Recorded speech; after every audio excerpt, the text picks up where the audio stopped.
dia. Estamos juntos Bom dia. mais uma vez e com o desembargador e professor Jorge Romero. Ontem nós tivemos uma aula sobre processo penal e, como conversamos, eu disse que hoje íamos falar sobre o Supremo Tribunal Federal.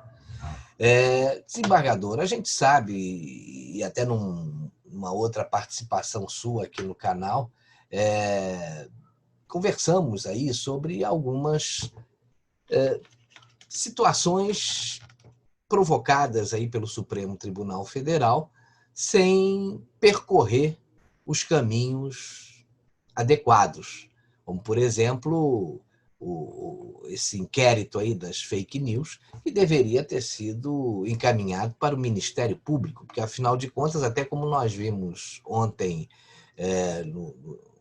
na sua entrevista, nós temos um caso aqui no Brasil hoje muito curioso, né? Porque é o sujeito que acusa, que investiga e que julga. Isso é possível?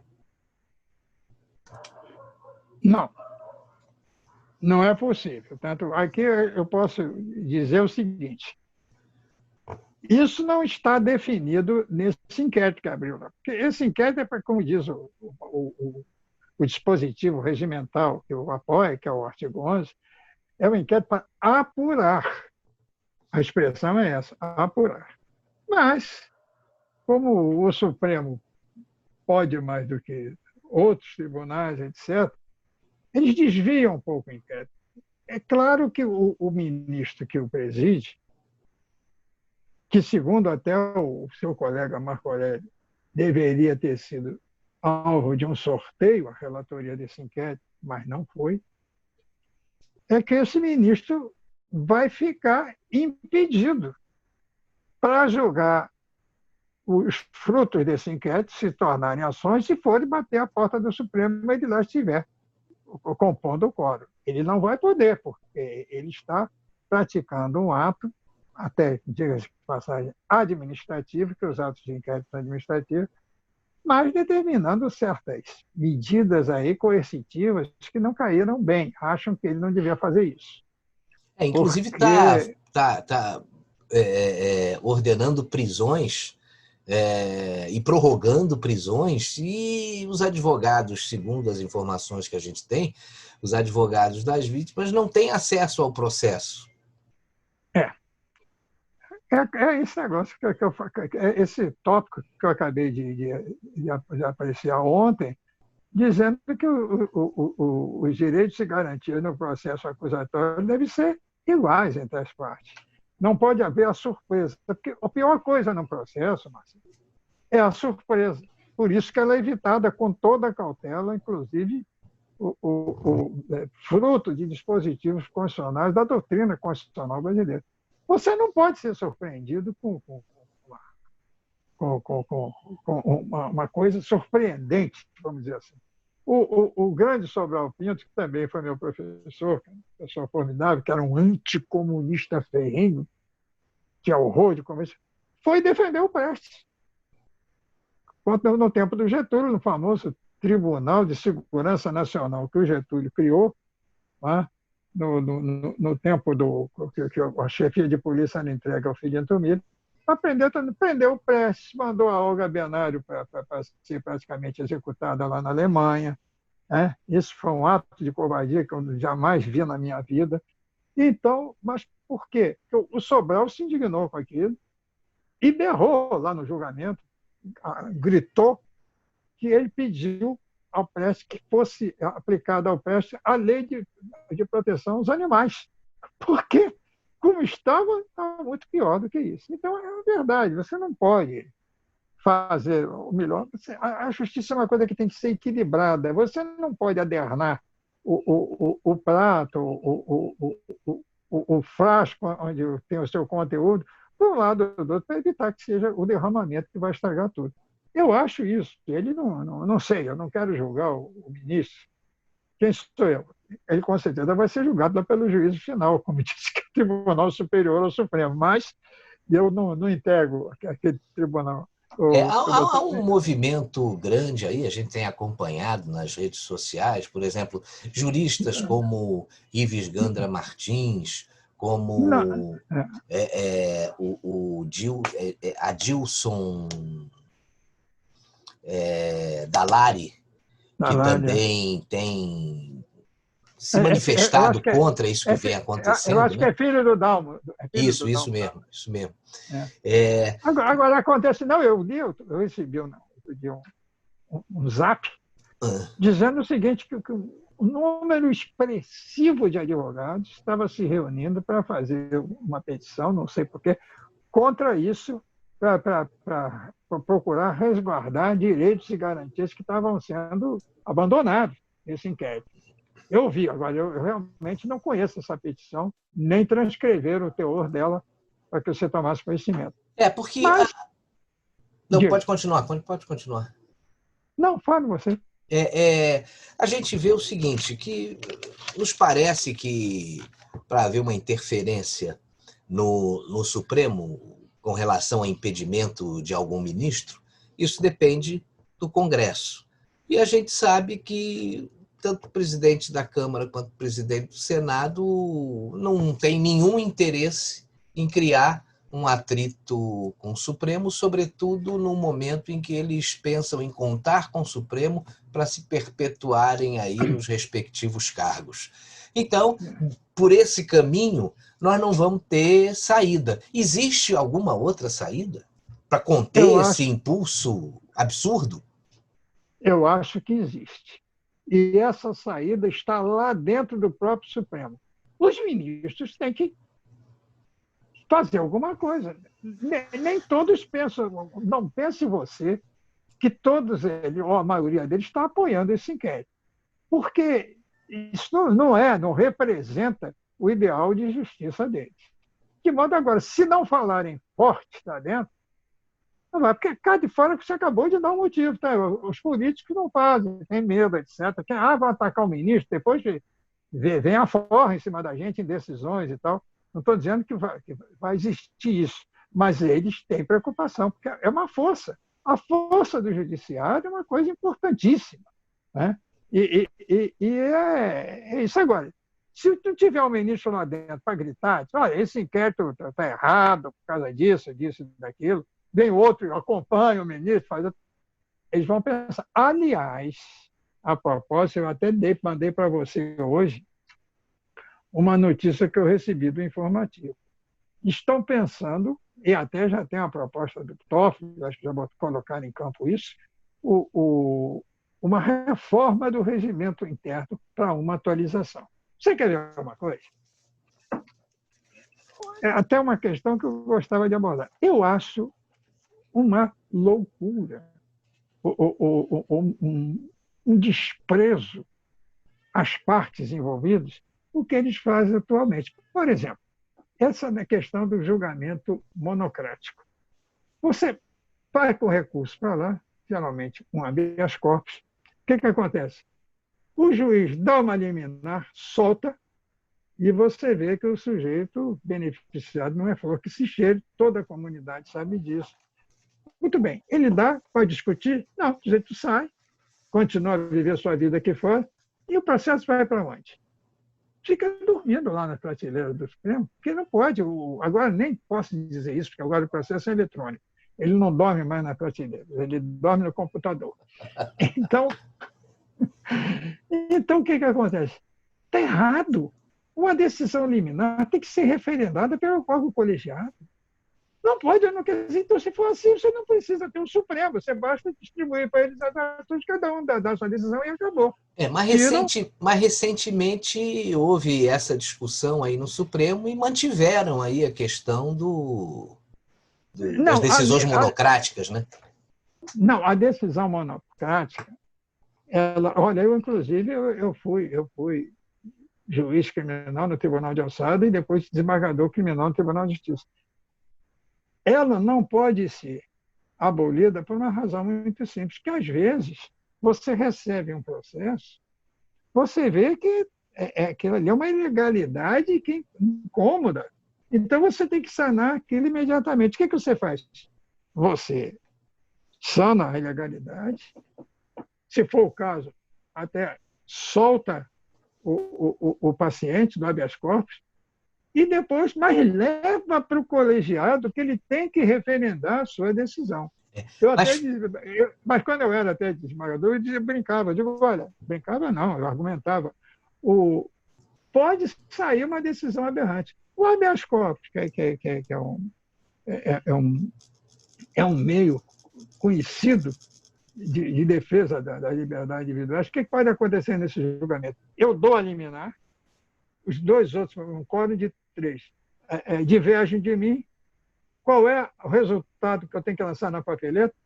Denegar a ordem contra a voto do doutor Romero, expressa-se mandado de prisão. Olha, isso é um negócio incompreensível. E ainda mais quando se trata... A natureza do instituto que garante dor na liberdade para o ensino de todo mundo. Mas é claro que para você... Então, você tem que pensar 2 vezes quando não liminar. E não precisa. Eu, quando tinha dúvida, eu tinha um despacho que eu dizia o seguinte: indefiro a liminar, porque ao colegiado cabe, neste caso, decidir a matéria. Ponto. Eu não estou dizendo que eu estou indeferindo que o sujeito não presta, não. Pelo contrário. Eu estou preservando a autoridade do colegiado. Mas nunca vi ninguém fazer isso. Perfeito. Agora, mas tem uma outra coisa. Em se tratando de interferência do judiciário num outro poder, essa decisão jamais poderia ser monocrática, o senhor concorda? Isso deveria ser discutida em colegiado, porque a gente sente que está havendo uma interferência excessiva do judiciário, não só no poder executivo, mas também no poder legislativo, que não está se manifestando por alguma razão que a gente desconhece, né? Mas, Marcelo, não era assim. Eu tenho 50 anos de exercício ininterrupto na justiça brasileira. E nunca vi isso. Em primeiro lugar, quando eu era já recém-formado, eu ia na Cinelândia ver o julgamento do Supremo.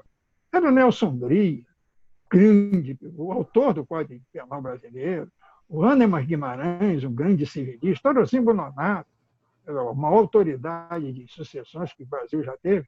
Você ia lá, eu ficava sentado ouvindo aulas e mais aulas. Nunca vi fazerem isso. Mas hoje a gente tem no Supremo um presidente que nem em concurso para juiz teve capacidade de ser aprovado. Então, a gente tem aí algumas aberrações. E os critérios de escolha também, muito políticos, a gente está percebendo aí, quer dizer, há uma maioria indicada por partidos de esquerda, e a gente vê que as decisões estão com viés político e não sendo decisões imparciais. Pelo menos essa a minha leitura, não sei se o senhor concorda. Não, que é uma pena, porque o problema do judiciário, que eu com muita honra integrei por 20 anos, até mais um pouco, me lembro, é aquela história.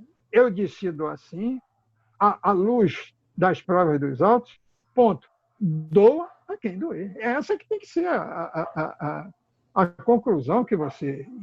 E a conduta que você tem que tomar.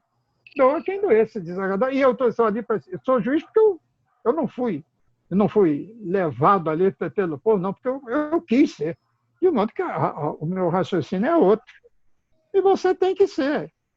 Eu até, papai, que foi também juiz, como o meu me antecedeu, ele até me deu um conselho. Ele disse, olha, meu filho, a coisa mais difícil para o juiz, eu disse, qual é, papai? Ele disse, não, é você negar para um amigo seu um direito que ele não tem, porque ele não vai me perdoar nisso. Eu digo, e aí, o que a gente faz? Dá por impedido antes, cara. Não estou dizendo que eu fazia isso. Mas é uma verdade, você não se conforma. Não se conforma. Então, ele quer a todo custo obter aquilo, acha que o ministro tal é seu amigo, ele vai lutar, vai fazer, vai acontecer, mas não é assim, né? Não é assim. Você tem lei, você tem que interpretar a lei com toda a sua experiência de vida e jurídica que você tem, para procurar dar uma decisão sensata e justa e adaptável àquele caso. Mas não se faz mais isso, né? Como é que o senhor viu essa prorrogação por mais 6 meses desse inquérito que muitos juristas estão considerando inconstitucional? Eu acho que é o seguinte, o inquérito policial, ele tem duas maneiras de ocorrer, de nascer. A primeira, ele é derivado de prisão em flagrante, em que o promotor, eu tive muitos disso, você tem 10 dias, quando o sujeito está preso em flagrante, para oferecer a denúncia contra ele. Do contrário, você manda soltar. Agora, criar um estratagema que você pede para a conversão daquela prisão em flagrante em prisão preventiva. Olha, é conversão pura e simples. Prisão preventiva tem requisitos específicos, a prisão em flagrante outro. Não é assim. Então começa a dar o jeitinho político para resolver as questões. Não gostam do sujeito. Não, está preso em flagrante, estourou o prazo, o promotor não teve elementos para oferecer. Olha, se não tem elementos para oferecer uma acusação, como é que o sujeito vai permanecer preso? Não pode, está errado. Agora, então começa a questão do dar o jeitinho. Vamos fazer isso, vamos fazer aquilo. Não pode, você tem que encarar o negócio como ele é e aplicar a lei. A lei não é mal feita, a lei é bem feita aqui no Brasil. Acabei de dizer isso na palestra anterior que eu fiz para você. É um processo formidável, democrático. Então, agora, e que parece que não está sendo respeitado. Vou completar a minha opinião. Então, no inquérito policial, que é os 10 dias, por exemplo, e se não tiver, e se o indiciado estiver respondendo solto, você tem 30 dias para concluí-lo. O que nem sempre o prazo serve para isso, então você pede uma prorrogação. Aí o juiz dá, o juiz é que fixa o prazo. Agora, eu nunca vi um prazo de 60, 6 meses, né? 6 meses, 180 dias. Onde é que está isso? Onde é que está isso? Não tá. Se quer seguir o Código de Processo Penal, por analogia, porque o inquérito administrativo, mas se quiser aplicar, não pode. Tem que fazer 30 dias e depois pedir uma prorrogação. Pelo que eu aprendi com o senhor ontem, é a volta do processo inquisitório. Não, eu acho que não seja, não chega a tanto, não, porque o processo inquisitório foi a barra mais pesada que eu já tive a oportunidade mas olha, de estudar. Eu acho que a coisa está ficando muito, muito estranha nesse particular. E esse inquérito é uma aberração e vamos ver. Os outros ministros não se manifestam. O único que se manifestou foi o ministro Marco Aurélio Mello. E os outros... Que disse que estava tudo errado. Pois é. Que disse que estava tudo errado. Os outros não falaram absolutamente nada. E o inquérito vai avançando. Quer dizer, era para o Supremo ter dado já, há algum tempo atrás, um basta nisso, encaminha para o Ministério Público e segue o processo normal. Não está dizendo para não deixar de investigar ou de apurar. Se houve excesso, que o excesso seja punido. O fim desse inquérito, qual é? É para o Ministério Público, que tem que é o titular do exercício do direito de ação. Então, ele vai apurar infrações penais e tal, pá, acabou. Manda para o procurador-geral. Mas o procurador já sabe que está fazendo diligência, está pedindo diligência. Pois está tudo errado, né? Quer dizer, eu acho que o objetivo desse inquérito é que ele não tenha fim, porque ele é político. Esse é o problema. Eu também acho. Não é? Então, desembargador, olha, eu queria agradecer a sua participação aí no nosso programa Entrevista aqui no instantenews.1. Em breve... Principalmente essa última que foi política. Mas é isso aí, nós temos que discutir os assuntos que estão em evidência, né? E eu espero que em breve o senhor participe aqui com a gente como comentarista do canal, porque o senhor tem muito a acrescentar aí para a gente. Um grande abraço. Muito obrigado. Eu vou me inscrever aí como comentarista, vou pedir uma adesão aí. Então já. Certo. Obrigado, Marcelo. Conte comigo. Tá bom, um grande abraço. Obrigado. Obrigado você. Tchau.